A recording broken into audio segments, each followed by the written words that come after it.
Alright guys, welcome back to another video. It's your man Jay Will. So in this video I want to talk about battery life.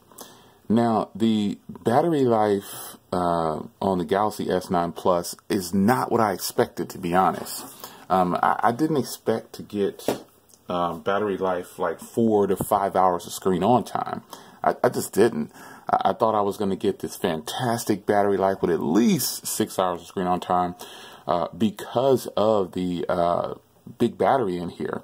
Now, battery life is subjective. It's all about, it's going to depend on the user. So when you're watching this is my view and this is what I'm getting from this phone. I've used a black theme and, you know, I figured, okay, you know, that'll help it out. I've used dark wallpapers.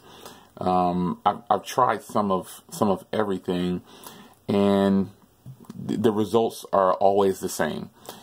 You get pretty much, well, I'm getting pretty much 4 hours to 5 hours of screen on time. Now, right now I have about 38% left, and I just posted on social media, you know, hey, you know, battery life is, you know, it's not what I expected. So, let me show you where I'm at. I've been off the charger for 19 hours, 19 and a half hours. It says I have 9 hours left, but I really don't. And here's my famous 4 hours of screen on time. So, you know, this is just, I don't know what it is with this phone. For some reason, I don't know what's causing it to respond this way. I've turned off always on display. I've done a number of things to try to get this phone to squeeze out the battery. Yes, I do. Let me show you my current settings for the display. Obviously, I keep my display at the highest level because, you know, this is such a gorgeous display. Why do I need to drop it to 1080p? If I want a 1080p phone, I will buy a 1080p phone. So I keep it at that level. I keep the brightness on auto bright. You know, it's just my basic setup for all of my phones. And I think what's more shocking is, and you'll see here that I've disabled always on display.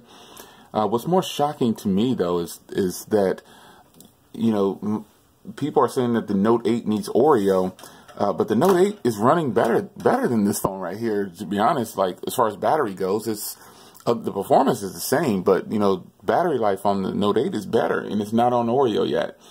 But this phone is on Oreo, and I don't know if it's, some people are saying, you know, hey, the Snapdragon 845 is going to be more efficient than the 835. You don't know this. There's no facts behind this. This is all speculation by people who feel like just because the number changed, it's better. And you really shouldn't think that way. There are plenty of phones out there that are giving better battery life than this phone. And sadly, you know, my Moto Z2 Force, it gives better battery life than this phone, and it only has like a 2700 milliamp hour battery inside. And it too runs the Snapdragon 835, but it has a small battery, you know, and it still gets me longer battery life than this phone. And people always say, well, how? I'm like, I don't know. I'm just using the phones as is, but the Galaxy S9 Plus does not have the best battery. Now, I don't have any screen issues. There's people that say there's screen issues, there's lag. I don't know. I don't have any of those issues. And what I'm talking about now is totally my preference. I want more battery out of this 3500 milliamp hour battery that I have in here. And I guess it's definitely going to come down to optimization and what apps I have and all that. So I don't have very many apps on here. I keep the same apps on my phone that I only put apps on here that I'm actually going to use. So, you know, the battery life, I don't know what Samsung can do to improve it. But I'm not having any major issues with the phone at all. It's just my battery life is not what I thought it was going to be. But I still love this phone, though. It's a pretty sweet phone. I'm using it every day. No issues, no complaints, but the battery. That's it, pretty much. You know, and I have to keep it in a case a lot of times now because this is really slippery. I don't have a skin yet for it. But how's your battery life on your Galaxy S9 Plus? Is it bad? Is it good? Is it fair? I've seen some people post that they're getting fantastic battery life. Some people are saying the Exynos version gets better battery life. This is something that we figured out years ago, that the Exynos version of phones pretty much run better than the Snapdragon version. So what do you guys think of battery life on the Galaxy S9 Plus? Any issues with yours? See you in the next video. Let me know. Take care.